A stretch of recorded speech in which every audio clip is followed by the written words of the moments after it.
Hello बच्चों, आप सभी का स्वागत है आपके अपने यूट्यूब चैनल टॉपर्स नोटबुक पर। इस वीडियो में देखेंगे हम जो संधि के मोस्ट इंपोर्टेंट क्वेश्चन और थोड़ा सा बेसिक कॉन्सेप्ट इसमें समझेंगे। अगर संधि से रिलेटेड कोई भी प्रश्न आएगा आप आंखें बंद करके उसको इजीली एग्जाम में कर पाएंगे। तो करते हैं सीधा वीडियो को स्टार्ट। और इससे पहले आपके जो ग्रामर सेक्शन के वीडियो आ चुके हैं, जिन्होंने अब तक नहीं देखे हैं, लिंक डिस्क्रिप्शन में प्लेलिस्ट का, उसमें आपको सारे संस्कृत के सारे मोस्ट इंपोर्टेंट क्वेश्चन देखने को मिल जाएंगे। तो अभी आपके सामने देखने को मिल रहे हैं संधि की परिभाषा, उसके प्रकार और उदाहरण। तो थोड़ा सा बेसिक कॉन्सेप्ट भी समझेंगे इसमें। तो करते हैं वीडियो को स्टार्ट। पहले बेसिक कॉन्सेप्ट थोड़ा क्लियर करेंगे। देखो, सबसे पहले है संधि की परिभाषा, प्रकार और उदाहरण। तो इसमें अगर हम संधि की बात करें, देखो ये हमारे अभी एग्जाम में किसी काम के नहीं आने, क्योंकि सिंपल 3 क्वेश्चन आएंगे आपके संधि से और सीधा सीधा उसकी संधि विच्छेद करने के लिए आएगी या फिर संधि करने के लिए आएगी। बट थोड़ा सा बेसिक कॉन्सेप्ट पता चल जाए तो अगर बाई चांस कोई क्वेश्चन जो मैं आपको इंपॉर्टेंट बताऊंगा इसमें से नहीं आता है तो आप उस क्वेश्चन को भी बहुत अच्छे से करके आएंगे। तो अगर हम संधि के प्रकार की बात करें तो आपके 3 प्रकार होते हैं: स्वर संधि, व्यंजन संधि और विसर्ग संधि। अब विसर्ग संधि, स्वर संधि और जो व्यंजन संधि आप अभी तीनों आप देख रहे हैं, इसमें जो हम बेसिक कॉन्सेप्ट समझेंगे स्वर संधि का, क्योंकि सबसे ज्यादा क्वेश्चन आते हैं स्वर संधि से ही आते हैं। बाकी व्यंजन संधि बहुत डिटेल में है, इसको कम से कम आपको कंप्लीट करने के लिए कम से कम आपको 7 से 10 दिन चाहिए अगर आप इसको पूरा बेसिक कॉन्सेप्ट क्लियर करें, क्योंकि इसमें बहुत रूप है, बहुत प्रकार है। विसर्ग संधि आपको बहुत ज्यादा इजी समझ में, देखते ही समझ में आ जाएगी। विसर्ग संधि जिसके पीछे विसर्ग लगा होगा तो आप उसको क्या लिखेंगे? विसर्ग संधि। बाकी संस्कृत में ज्यादातर क्वेश्चंस के पीछे लगा होगा, बट बाकी इसके जो डाउट्स हैं इसको लेकर के, बाकी विसर्ग संधि बहुत ज्यादा सरल है, इसको मैं जब एग्जांपल बताऊंगा वहीं पर क्लियर कर दूंगा। बट मेन जो आपने समझनी है वो स्वर संधि समझनी है। ठीक है, स्वर संधि कितने प्रकार की होती है वो पूरा बताऊंगा, फिर उसकी पहचान कैसा और कैसे कोई भी अगर स्वर संधि से क्वेश्चन आता है तो आप उसको बहुत इजीली कर पाएंगे। ठीक है, तो यहाँ पे आप देख पा रहे हैं देव प्लस आलय, देवालय। अभी आपको अपने आप पता चल जाएगा कि देवालय कौन सी संधि है, स्वर संधि है, व्यंजन संधि है या विसर्ग संधि है। जगत प्लस नाथ, अब देखो क्या बन गया? जगन्नाथ बन गया। ये कौन सी है? ये आपकी आ जाती है, देखो देवालय, ये आपकी स्वर संधि है, ये आपकी व्यंजन संधि है, ये आपकी मनहा। देखो यहाँ पे क्या लग गया? विसर्ग लगा है, मनहा प्लस यू, ये विसर्ग संधि। इस तरह से जब आपका हलंत विसर्ग लगा दिखेगा तो ये आपका विसर्ग संधि में अपने आप ही चले जाएगा। तो थोड़ा सा आपको बेसिक कॉन्सेप्ट पता चला होगा किसके बारे में? विसर्ग संधि के बारे में। ठीक है, अब मेनली जो समझनी है हमको वो समझनी है स्वर्ग संधि, स्वर नहीं, स्वर संधि। ठीक है, स्वर के बाद स्वर अर्थात दो स्वरों के मेल से जो विकार उत्पन्न होते हैं उसे स्वर संधि कहते हैं। कोई बात नहीं, नहीं समझ में आया इसको छोड़ दो, नहीं समझना हमको। उदाहरण दे रखे हैं, ये भी अभी हम भूल जाते हैं। अब मेन जो हमको देखना है, जो आप ये नीचे देख पा रहे हैं, इसी को बस अच्छे से समझ गए तो ये समझ के चलो कि संधि से आपके जितने क्वेश्चंस आएंगे स्वर संधि से, आप आंखें बंद करके इन सभी क्वेश्चंस को अच्छे से करके आ जाएंगे। ठीक है, तो ये सारा आप देख रहे हैं कि इनको लिखने में थोड़ी मेहनत लगी है, तो अपना प्यार जरूर दिखाना चैनल को सब्सक्राइब करके। तो इसको हम थोड़ा सा नीचे ले लेते हैं ताकि आप इस पूरे को अच्छे से समझ पाए। ठीक है, स्क्रीन पर अब आप देख रहे हैं 5 प्रकार। किसके 5 प्रकार? स्वर संधि के 5 प्रकार। ठीक है, अब इन पांचों प्रकारों को अच्छे से हम समझते हैं। सबसे पहले अगर हम बात करें, सबसे पहला आपका कौन सा है? स्वर संधि में सबसे पहले आपकी दीर्घ स्वर संधि, फिर आपका गुण स्वर संधि, यण संधि, वृद्धि संधि, अयादि संधि। इसको याद करने का तरीका है डॉक्टर गुलाटी वी यहां आएंगे। मैंने तो ऐसे इसको याद किया था, डॉक्टर गुलाटी वी यहां आएंगे। ठीक है, अब देखो यहाँ पे 5 शब्द बन गए, 1 2 3 4 5। डा से आपका हो जाएगा दीर्घ। ठीक है, डा से यहाँ पे डॉक्टर गुलाटी को देखो, डा से अगर हम बात करें, डा देखो आपका कहां से होता है? डी से स्टार्ट होता है और डी से आपका क्या? दा भी बनता है ना। डी से क्या बनता है? दा। तो इस तरह से डॉक्टर का दीर्घ स्वर संधि हो गया। और यहाँ से गा है, गा का सबसे पहला अगर शब्द उठाओगे तो ये बन जाएगा आपका गुण संधि। दीर्घ संधि हो गया, गुण संधि हो गया। फिर आप देखोगे वी आप देखेंगे, वी से आपका बनता है क्या? वृद्धि संधि। यहाँ का अगर आप यहाँ देखेंगे, या का बन जाएगा आपका यण संधि। आएंगे का आप देखेंगे तो अयादि संधि। ठीक है, तो पांचों संधि को अगर आपने याद करना है कि स्वर संधि में कौन कौन से प्रकार होते हैं तो उनको आप इस तरह से याद कर सकते हैं। क्लियर हो गया? अब उसके बाद चलते हैं कि ये संधि में हम कैसे किसी चीज को पहचान सकते हैं। बेसिक कॉन्सेप्ट अगर आपको नहीं समझना है, खाली इंपॉर्टेंट क्वेश्चंस देखने हैं, तो आप वीडियो को स्किप करके आगे भाग जाओ। अगर बेसिक कॉन्सेप्ट समझ लेते हो तो आराम से ये सारे क्वेश्चंस कर पाएंगे। उदाहरण से सबसे पहले अगर हम बात करें दीर्घ स्वर संधि की। ठीक है, दीर्घ स्वर संधि क्या होती है? इसमें देखो आपके इस तरह से, यानी आपका यहाँ जब इस एग्जांपल से मैं आपको समझाता हूं, आप देख रहे हैं महा प्लस आत्मा। ठीक है, यहाँ पे आप देखो बड़ा आ दिख रहा है आपको, ठीक है। जब सिंपल आपका का लिखा है तो का मतलब क्या हुआ, इसके अंदर आ रहा है। ठीक है, इसके पीछे अगर मैं आ की मात्रा लगा दूं तो आप बोलेंगे क्या इसमें बड़ा आ है। ठीक है, तो यहां पर भी बड़ा आ है, यानी मैं इसको लिख सकता हूं आ, फिर आपका प्लस है, फिर इधर भी आप देखेंगे क्या आपको दिख रहा है, बड़ा आ दिख रहा है। ठीक है, तो दीर्घ स्वर संधि में आपका क्या होता है, चाहे वो छोटा आ हो चाहे बड़ा आ हो, यानी इस साइड जो आप पहला देख रहे हैं चाहे छोटा आ हो चाहे बड़ा आ हो, फिर इधर भी आपका दूसरी साइड भी आपका छोटा आ हो या बड़ा आ हो, वो आपका क्या बनेगा, हमेशा बड़ा आ ही बनेगा। क्या बनेगा, हमेशा बड़ा आ ही बनेगा। ये आपको आई होप समझ में आ गया होगा। ठीक है, आगे अब इसमें देखो, जब हमने बोला कि चाहे इधर छोटा आ हो चाहे बड़ा आ हो, इस तरफ इधर भी आप विच्छेद जब आप देखते हैं तो इधर भी छोटा आ या बड़ा आ हो, हमेशा क्या बनेगा, बड़ा आ बनेगा। तो जब हम इसको ये वाला आ और ये वाला मिलकर, दोनों आ बड़े बड़े आ मिलकर के बन जाएंगे, एक आ बना देते हैं। ठीक है, तो यहां से देखो मह, आपका मह दिख रहा होगा, फिर आधा ता और माँ, आधा ता और माँ भी दिख रहा होगा। अब ये बड़ा आ और ये बड़ा आ मिलकर क्या बन गए, यहाँ पे सिर्फ एक आ की मात्रा बन गई, तो इस तरह से महा प्लस आत्मा क्या बन गई, महात्मा बन गया। ठीक है, ऐसे ही जैसे आ और बड़े छोटे और बड़े आ के लिए आपने देखा, वैसे ही आपका छोटी ई और बड़ी ई के लिए, यानी अगर आपका इधर आता है आ, छोटा आ या फिर बड़ा आ प्लस आ, और इधर आपकी छोटी ई या फिर बड़ी ई आती, वो हमेशा क्या बनेगी, बड़ी ई बन जाएगी। ठीक है, ऐसे ही आपका इधर आ, छोटा आ या बड़ा आ प्लस बड़ा ऊ या छोटा ऊ आता है तो हमेशा क्या बनेगा, बड़ा ऊ बनेगा, यानी दीर्घ स्वर आएगा। क्या आएगा, दीर्घ स्वर ही आएगा। दीर्घ का मतलब क्या होता है, सिंपल सा समझो, बड़ा। ठीक है, दीर्घ मतलब क्या हो गया, बड़ा। यानी आपकी इस तरह से अगर आपको संधि दिखती है, जैसे अभी आपने देखी महा प्लस आत्मा, तो इसमें आपने देखा दोनों को जब हम जोड़ेंगे तो इसमें से हमेशा क्या बनेगा, बड़ा आ, दोनों यानी बड़ा आ, ये दोनों मिलकर के एक क्या बना देंगे, आ बना देंगे। ठीक है, ये आपने ध्यान में रखना है। आई होप कि पहली आपकी दीर्घ स्वर संधि आपको अच्छे से समझ में आ गई होगी। ठीक है, चलते हैं आपके अगले प्रश्न पर। इसी का देखो आपका अगले क्वेश्चन पर लेकर के चलता हूं। अगला आपका गुण स्वर संधि, क्या है, गुण स्वर संधि। अब ऊपर वाले में देखो, दोनों जो आपके वर्ण थे वो अलग अलग थे। ठीक है, यानी यहाँ पर बड़ा आ छोटा, छोटा आ बड़ा, इस तरह से थी। अब यहाँ पे गुण स्वर संधि की अगर हम बात करें तो गुण में देखो छोटा आ प्लस बड़ा आ, यानी इधर तो आपके छोटा आ प्लस बड़ा आ ही रहेगा सामने, चाहे वो ई। अब इधर देखो आपका छोटा ई प्लस बड़ा ई, और इधर आप देख रहे हैं छोटा ऊ बड़ा ऊ। ठीक है, यानी अगर मैं सिंपल सा बताऊं कि इन दोनों में से कोई शब्द है आपका इस साइड, अगर आप इधर देखेंगे इस साइड छोटा आ या बड़ा आ कोई शब्द है, प्लस दूसरी साइड अगर आप यहां पर देखेंगे तो यहां पर छोटी ई या फिर बड़ी ई दोनों में से कोई एक शब्द है, तो ये दोनों मिलकर के क्या बन जाएगा, ये आपका बन जाएगा छोटी ई। क्या बन जाएगा बच्चों, छोटी ई, सॉरी छोटी ई नहीं, ये बन जाएगा बच्चों आपका ए। ठीक है, यानी अगर छोटी ई है तो ए बनेगा और बड़ी ई है तो बड़ा ए बन जाएगा। ठीक है, ए बन जाएगा। ऐसे ही अगर हम बात करें बच्चों किसकी, ये आपका क्लियर हो गया, मतलब आ प्लस आ आपका इस साइड है, प्लस छोटी ई है तो ए बन जाएगा, बड़ी ई तो ए बन जाएगा। ऐसे ही उसके बाद देखिए छोटा ऊ है तो वो बन जाएगा ओ, और बड़ा ऊ है तो औ बन जाएगा। ठीक है, एग्जांपल के लिए जैसे आप यहाँ पे देखेंगे दे प्लस आत्मा, दे प्लस आत्मा, इसको मैं थोड़ा सा ऊपर लिख लेता हूँ, क्लियर कर लेते हैं। देखो एक एक बेसिक कॉन्सेप्ट आपको अच्छे से बता रहा हूं, और इसमें मुझे पता है आपको ये एकदम से समझ में नहीं आएगा, इसको आप 2-3 बार घुमा करके देखोगे तभी आपको ये अच्छे से समझ में आएगा। ठीक है, फिर भी कोशिश कर रहा हूं, अगर आपको समझ में आ गया, नहीं तो अगर आप चाहो तो इसको स्किप कर सकते हो, सीधा लास्ट में मोस्ट इंपोर्टेंट क्वेश्चंस देख लो अगर आपको ये समझना नहीं है तो। यहाँ पे देखो इसका एग्जाम्पल लेते हैं, देव प्लस इंद्र लिखा है मैंने, क्या, देव प्लस इंद्र। ठीक है, देव प्लस इंद्र है, इसको हम क्या करें, देखो सिंपल हमने जो देखना होता है ये सब, ये अक्षर देखने होते हैं, इसका पहला और इसका, मतलब इसका लास्ट वाला इसका पहला। तो वाह की बात करो तो यहाँ पे आपका क्या छुपा हुआ है, छोटा आ छुपा है। इधर हम देखेंगे तो यहाँ पे छोटी ई छुपी हुई है। तो जब हम इसको इन दोनों को जोड़ेंगे आ प्लस ई, देखो यहाँ पे छोटा आ प्लस छोटी ई मिलकर के आपका क्या बना देंगे, ए बना देंगे। क्या बना देंगे, ए। ठीक है, तो यानी देव आपका दे ऐसे ही रहेगा। ठीक है, और ये यहां से आपका वा ऐसे ही रहेगा।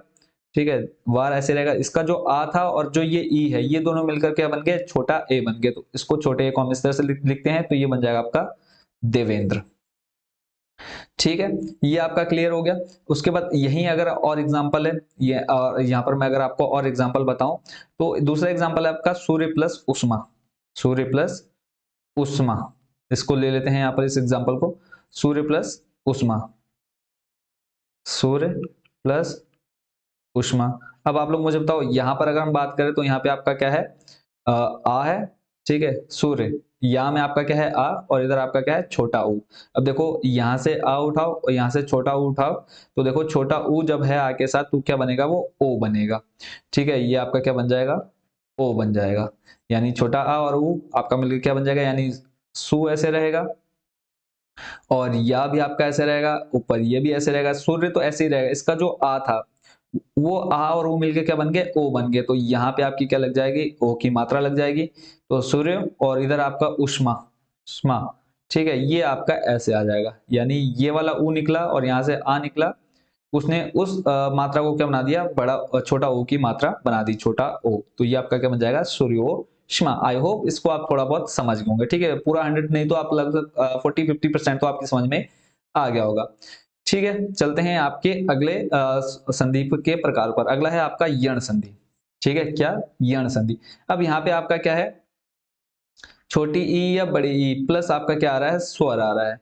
तो वो आपको पहचान लेना है वो कौन सी संधि है, यण संधि। और ये आपका क्या बनेगा, या बनेगा। ठीक है, इसको मैं थोड़ा सा और जूम कर लेता हूं। यहाँ पे आप देख पा रहे हैं इसको, अभी एग्जांपल से समझेंगे और अच्छे समझ में आ जाएगा। देखो छोटी ई या बड़ी ई और स्वर है तो वो आपका या बन जाएगा, छोटा ऊ या फिर बड़ा ऊ है, स्वर होगा साथ में, वाह बन जाएगा। री प्लस स्वर है तो वो आपका बन जाएगा रा। इतना आपको समझ में आ गया। अब इसके लिए एग्जांपल की अगर हम बात करें तो इसमें एक चीज हमेशा ध्यान रखना, इसके जो और यण संधि की सबसे अच्छी पहचान क्या है कि बीच में आपको क्या मिल जाएगा, आधा अक्षर मिल जाएगा देखने को। जैसे अगर मैं बात करूं चतवारी, ठीक है, चतवारी की बात करूं तो यहाँ पे आपका क्या है, देखो ये भी आपका किस में आ जाएगा, यण संधि में आ जाएगा। फिर आपकी बात करूं अत्यल्प, क्या बात करूं, अत्यल्प, यहाँ पे भी देखो आपको आधा अक्षर दिख रहा है तो आप सिंपल इसको क्या कह सकते हैं कि ये आपकी कौन सी संधि है, यण संधि है। एग्जाम्पल लेते हैं, देखो इसमें एग्जाम्पल की अगर हम बात करें तो पहला आपका है अति अल्प। क्या है, अति प्लस अल्प। अब यहां से आपको पहला देखो, यहां से मात्रा उठाओ, ये आपकी क्या आ जाएगी, छोटी ई आपको दिख रही है, प्लस इधर आपका क्या है आ, स्वर हो गया, यानी छोटी ई प्लस आ मिल गए। और यहाँ पे देखो छोटी ई, यानी छोटी ई प्लस स्वर, छोटी ई या बड़ी दोनों में से कोई हो, वो आपको क्या बना देंगे, या बना करके दे देंगे। क्या बना देंगे, या बना देंगे। तो यहां से आपका देखो जो आपका जिस पर मात्रा है वहां से मात्रा हट गई, ये मात्रा हट गई ना। यहाँ पे देखो छोटी ई या बड़ी ई प्लस स्वर क्या बन जाएगा, या। तो यहां से आ हट गया, यहां से ई हट गया, तो ये जो ता है वो हलंत मतलब आधा रहेगा, तो ये हो जाएगा अतः, अधता हो गया, और पीछे आपका लग जाएगा या, और इधर आपका पा, अत्यल्प हो गया। फिर उसके बाद एक और एग्जांपल ले लेते हैं, यहाँ पे ले लेते हैं नी प्लस ऊन, नी प्लस ऊन, छोटा ई, छोटी ई आ गई, प्लस यहाँ पे आपका आ गया स्वर। ठीक है, तो ये दोनों मिलकर के ई प्लस बड़ा ऊ, यहाँ पे दिखा देता हूँ आपको, लेके चलता हूँ सीधा एग्जांपल पर। देखो क्या क्या है आपका, ई प्लस बड़ा ऊ, सॉरी यहाँ पर आपका क्या है, नी ऊन हो जाएगा ना, तो ये आपका क्या बन जाएगा, न्यून बनेगा। तो यहाँ पे देखो आपका क्या बन जाएगा, ई, ये आपका आ गया ई, प्लस आपका क्या है, स्वर कौन सा है, ऊ, तो ये आपका क्या बन जाएगा, या बनेगा। तो इसका अगर हम बात करें तो ये जो आपका पहले है ना, ये आधा हो जाएगा, उसके बाद आपका बन जाएगा न्यून। ठीक है, ये आपका इसका एग्जाम्पल हो गया। आई होप थोड़ा बहुत इसमें समझ रहे होंगे, क्योंकि ये एकदम से अचानक से समझ में नहीं आता है और ना इतनी जल्दी इसको आप समझ सकते हैं एक ही क्लास में, और वो भी 15-10-15 मिनट के अंदर अंदर। पूरी स्वर संधि को समझना ही पूरा ये समझ कर लो 2 से 3 दिन का काम है। आप कहीं भी कोचिंग वगैरह जाएंगे आपको पूरा इसको डिटेल से समझाया जाएगा, तब जाकर के आपकी समझ में आता है। फिर आपकी वृद्धि संधि, वृद्धि संधि का एग्जाम्पल सीधा मैं इसका एग्जाम्पल समझाता हूँ वृद्धि संधि का, क्योंकि एग्जाम्पल से आप अच्छे समझेंगे। वृद्धि संधि में देखो आपका क्या बन जाएगा, एक पहले आप यहाँ पे देख लीजिए कि अगर कोई स्वर है, ठीक है, यहाँ पे सभी में स्वर आएगा, तो अगर आ प्लस बड़ा, छोटा आ प्लस बड़ा मिलके, या फिर छोटा ए प्लस बड़ा ए, यानी वृद्धि मतलब क्या आएगा, हमेशा बड़ा अक्षर आएगा। ठीक है, ऐसे ही ओ बन जाएगा। और इसके एग्जाम्पल की बात करें तो यहाँ पे एग्जाम्पल ले लेता हूँ मैं ऊपर आपके लिए, एक एक, यानी एक प्लस एक। ठीक है, यहां पर आपका देखो क्या आ गया और यहां से आपको मिल गया ए। ठीक है, आ प्लस ए, देखो यहाँ पे मैं इसको दिखाता हूँ, देखो यहाँ से आपका आ मिल गया, यहाँ से आपका ए मिल गया, तो आ प्लस ए मिलके क्या बना देगा, बड़ा ए बना देगा। ठीक है, यानी हम इन दोनों को मिला करके आ प्लस ए को क्या लिख सकते हैं, ए लिख सकते हैं। यहाँ से देखो अब आपका ए खत्म, आ खत्म हो गया, यहाँ से ए खत्म हो गया, यानी ये आपके आ और ये आपका क्या बन जाएगा, आधा का बन जाएगा। तो आधा का, और इसके ऊपर मात्रा क्या लग जाएगी, ए की, ठीक है, तो इधर पीछे आपके पास क्या बचा का, तो ये आपका बन जाएगा एक एक। ठीक हो गया। एक एग्जांपल और ले लेते हैं, जल प्लस औध का। जल प्लस औध। अब यहां से देखो आपको क्या मिला, आ मिल गया, इधर आपको क्या मिला, ओ मिला। ठीक है, और आपको पता है वृद्धि में हमेशा क्या बनाएगा, बड़ा अक्षर बनेगा, तो और क्या बन जाएगा, ओ। यानी ये और ये मिलके क्या बन जाएंगे, बड़े ओ मिल जाएंगे। तो यहां से ये खत्म हुआ, यहां से आधा ये मतलब आधा ला बन जाएगा, तो इसको हम लिख सकते हैं जल। यहाँ पे ओ की मात्रा लग जाएगी, जलो, प्लस इधर आपका बचा धा, तो ये बन जाएगा क्या, जलौध। कंप्लीट। ये आपकी कंप्लीट हो गई। अयादी संधि तो आपकी सबसे ज्यादा इजी। अयादी संधि में अगर आपका देखो, जब आप अक्षर पढ़ेंगे तो आपको अगर अय का उच्चारण हो रहा है, अय किसका, अय का, तो वो आपका बनेगा ए। ठीक है, उसको हम क्या लिखेंगे, ए। और आय बनेगा तो अय, और अब बनेगा तो ओ, और आव बनेगा तो आऊ। ठीक है। अब इसके एग्जाम्पल की अगर हम बात करें, तो यहाँ पे देखो पाव। अगर जब आप पावन को पढ़ेंगे, तो पावन को जब आप पढ़ते हैं तो आराम से पढ़ेंगे, तो देखो पाव, पाव क्या आ रहा है यहाँ पे आपका निकल करके, आव आ रहा है निकल के, देखो पाव, पाव आव निकल कर आ रहा है। इसका मतलब ये कौन सी संधि है, लास्ट वाली संधि आपकी कौन सी है, अयादी संधि। ठीक है, तो जब आप इसका विच्छेद करेंगे तो आपका ये क्या बन जाएगा, आप देखो आप किससे बनता है, अब आप ये देख लो, आव आपका बनेगा क्या, औ। आव किस में टूटेगा, औ में। ठीक है, तो यहां से आपका देखो पावन को जब आप तोड़ेंगे तो ये आपका बन जाएगा पो, यानी आव हट जाएगा यहाँ से, क्या हट जाएगा, आव। तो देखो पा का आपका ओ हट गया, पा प्लस क्या बचेगा, अन। देखो ये वाह हट गया, यहां से आपका आ हट गया, यानी आ प्लस वाह। आ प्लस वाह आपका क्या बनाते हैं, ओ बना देते हैं। ठीक है, ये आपने ध्यान रखना है। ऐसे दूसरा है नयनम, नयनम। ठीक है, क्या है आपका, नयनम। नैनम इस तरह से लिख लो या फिर ऐसे लिख लो, नैनम। ठीक है, तो यहाँ पे आप देखेंगे क्या आ रहा है आपका निकल करके आय, क्या निकल कर क्या आ रहा है, आय। यानी आ प्लस या, आ प्लस या आपका क्या बना रहे हैं, आपका देखो आ प्लस या मिलकर आपके बना देते हैं ए, छोटा ए। यहीं अगर बड़ा आ होता तो बना देते बड़ा ए। ठीक है, तो देखो नए नम का आप जब इसका विच्छेद करते हैं तो नए नम का क्या हो जाएगा, नए प्लस नम। ठीक है, इसका क्या हो जाएगा, नए नम का, इसका बन जाएगा आपका छोटा ए। ठीक है, न प्लस, और या का आपका बन जाएगा न प्लस अन। ठीक है, ये आपका इसका आंसर हो जाएगा, न प्लस अन। ठीक है, आई होप थोड़ा बहुत इसमें आप बेसिक कॉन्सेप्ट आपका थोड़ा सा क्लियर हुआ होगा कि कितनी संधि होती है। अब देखो ये ज्यादातर बच्चे पढ़ते नहीं है, फिर भी मैंने आपको अपनी तरफ से कोशिश की है कि एक ही क्लास में 10-15 मिनट में आपको पूरा एक्सप्लेन करने की। अगर नहीं समझ में आया कोई बात नहीं, इसको छोड़ दो, हमें पढ़ना भी नहीं है ना हमको समझना है, क्योंकि एग्जाम टाइम में सिर्फ आपको इंपॉर्टेंट चाहिए, इंपॉर्टेंट क्वेश्चन अब आपको बता दे रहा हूँ। सबसे पहला देखो पो प्लस अनम, पो प्लस अनम, अगर मैं इसको तुलना करूं, देखो पो प्लस अनम। ठीक है, और यहां से अगर मैं आपको थोड़ा सा बेसिक कॉन्सेप्ट, अगर जैसे पीछे हमने देखा, तो यहां से आप देखेंगे क्या है आपका बड़ा ओ, क्या दिख रहा है, बड़ा ओ दिख रहा है, और इधर आपका क्या है, आ। ठीक है, बड़ा ओ प्लस आ की अगर मैं आपको लेकर चलूं, पो प्लस अनम, तो ये आपका देखो मिलता जुलता किससे दिख रहेगा, ये देखो यहाँ पे पावन, पावन को ऑलरेडी हम कर चुके हैं, तो पावन का क्या हो जाएगा, पो प्लस अनम। ठीक है, ये तो मैंने आपको अभी समझा दिया, तो इसका सिंपल सा क्या आंसर हो जाएगा, पावनम। ठीक है, आंसर देख लो आप, इसको अच्छे से याद कर लीजिए, क्या हो जाएगा, पावनम। ठीक है, दूसरा है आपका यावत प्लस जीवनम, यावत प्लस जीवनम। ये आपका व्यंजन संधि है, तो इसमें आपको ज्यादा दिमाग नहीं लगाना है, इसको सिर्फ ऐसे ही याद कर लो। ठीक है, यावज्जी नम, वनम, ये आपकी इंपॉर्टेंट है, इनको आपने याद कर लेना है। फिर है हिमालय, अगर हम हिमालय को तोड़ेंगे तो ये देखो हिम प्लस आलय में टूटेगा, हिम प्लस आलय,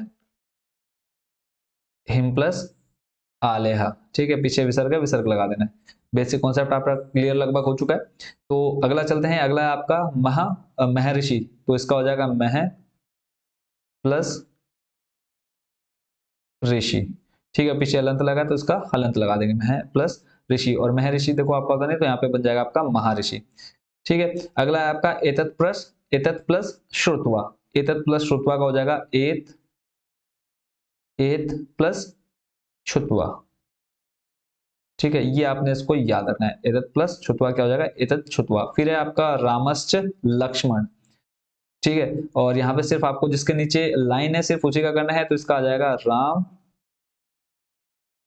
रामः प्लस चा, रामः प्लस चा आपको इसमें याद रखना है।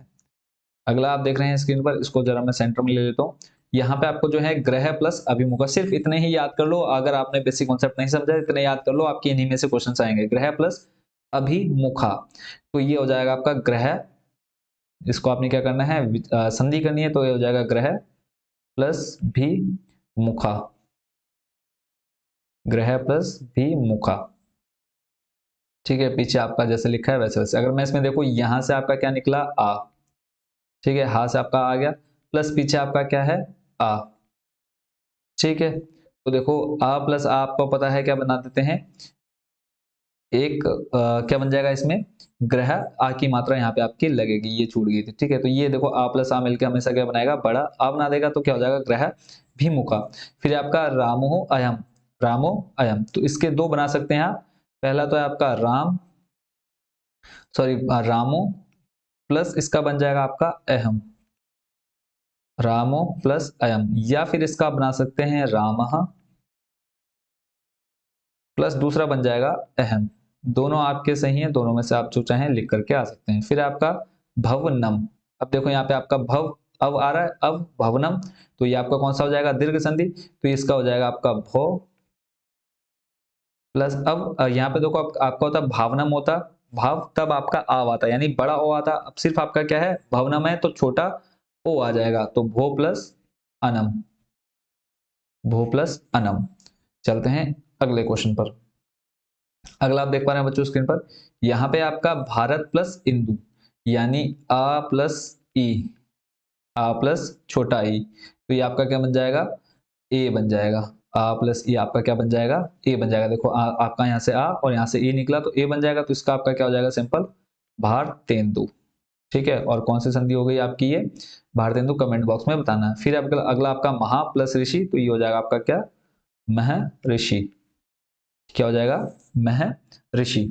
ठीक है, महर्षि, सॉरी महर्षि, ये आपने देखना है। फिर है भाग्यो प्लस उदय, तो भाग्य प्लस उदय को जब आप तोड़ेंगे तो ये हो जाएगा आपका भाग्य प्लस उदय। पीछे अगर हलंत है तो हलंत जरूर लगा देना, भाग्य प्लस उदय। कंप्लीट। नेक्स्ट इनको आपने याद करना है, बस ज्यादा आपको कुछ दिमाग नहीं लगाना है इसमें। एतत् श्रुत्वा, और एतत् श्रुत्वा आपका पहले भी आ चुका है, तो इसका क्या हो जाएगा, एत, एत, और इसके पीछे आ जाएगा आपका चा, फिर आपका छा, और उसके बाद का, फिर आ, एतत् छुत्वा। ठीक है, उसके बाद आपका प्रवासो अयम, तो इसका हो जाएगा आपका, अगर हम संधि विच्छेद करें तो प्रवास, प्रवास, एक विसर्ग संधि है, प्रवासः प्लस अयम, प्रवासः प्लस अयम। अगला आपका शिवालयम, तो इसका हो जाएगा शिव प्लस आलयम, शिव प्लस आलयम, ऊपर आपका लग जाएगा बिंदी। ठीक है, शिव शिव प्लस आलयम। तो ये सारे आपके हो गए हैं मोस्ट इंपोर्टेंट क्वेश्चंस कंप्लीट, और आपके लगभग मैंने संधि की कोशिश की है कि आपको पूरा बेसिक कॉन्सेप्ट भी क्लियर करा दूं। बाकी अगर आपको समझ में नहीं आया तो सिंपल आप क्या देख लो, मोस्ट इंपोर्टेंट क्वेश्चन देख लो, आपको इसमें एक्स्ट्रा कुछ पढ़ने की जरूरत नहीं है। वीडियो लंबी इसलिए हुई है क्योंकि बेसिक कॉन्सेप्ट थोड़ा टाइम ले गया है। सिंपल आप स्किप कर दो उस वीडियो को, बाकी आप देखो आगे मोस्ट इंपोर्टेंट क्वेश्चन। ठीक है, क्योंकि हमारे पास इतना टाइम नहीं, हम बेसिक कॉन्सेप्ट समझे। फिर भी जो जिन बच्चों के पास टाइम है, समझना चाहते हैं, समझ सकते हैं। बाकी मिलते हैं नेक्स्ट वीडियो में नेक्स्ट पार्ट के साथ, जो आपके ग्रामर सेक्शन का चल रहा है। इससे पहले भी आपके संधि समास वगैरह बता चुका हूँ, और आपका संख्या और घड़ी वाले क्वेश्चन बता चुका हूँ। जिन्होंने नहीं देखा, लिंक डिस्क्रिप्शन में जाकर के आप फटाफट देख लीजिए। मिलते हैं नेक्स्ट वीडियो में। Thank you so much watching for this video.